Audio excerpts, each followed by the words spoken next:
ఈరోజు సీతానవమి అంటే శ్రీరామచంద్రుడి యొక్క ధర్మపత్ని అయినటువంటి ఆ సీతమ్మ తల్లి ఈ భూమి మీద అవతరించినటువంటి పవిత్ర దినం. సీతమ్మ తల్లి గురించి శ్రీమద్ భాగవతంలో ఒక చక్కటి శ్లోకం ఉందండి. ప్రేమ్ణానువృత్యా శీలేన ప్రశ్రయావనతా సతి భియా హ్రియా చ భావజ్ఞా భర్తు సీతాహరన్మనః. ప్రేమ్ణా అనువృత్య ఆ సీతమ్మ తల్లి శ్రీరామచంద్రుడిని ఎప్పుడు అనుసరించేదండి. ఆయన వనవాసంలోకి వెళ్ళినా కూడా సీతమ్మ తల్లి ఆయనతో పాటుగా వెళ్ళేది.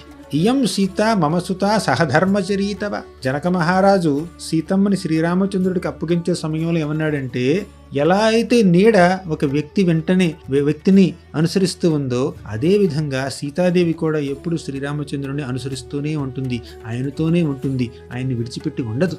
భియా హ్రియాచ భావజ్ఞ. భియా అంటే గౌరవంతో కూడినటువంటి కాస్త భయంతో, భక్తితో కూడినటువంటి భయంతో. హ్రియ అంటే ఒక బిడియంతో. భావజ్ఞ శ్రీరామచంద్రుడి యొక్క భావాన్ని, మనోభావాల్ని చక్కగా అర్థం చేసుకుని భర్తు సీతాహరన్మనః. ఆ సీతాదేవి తన భర్త అయినటువంటి శ్రీరామచంద్రుడి యొక్క మనసుని పూర్తిగా హరించేసింది. ఆయన లేకపోతే ఆవిడ లేదు, ఆవిడ లేకపోతే ఆయన లేరు. ఇద్దరు ఎప్పుడు కలిసే ఉంటారండి. ఒకానొక సందర్భంలో వారి మధ్యలో వియోగం వచ్చినా కూడా మనసులో ఎప్పుడు ఒక ఆధ్యాత్మిక స్థలంలో ఎప్పుడు వాళ్ళు ఎప్పుడు కలిసే ఉంటారండి. హరే కృష్ణ.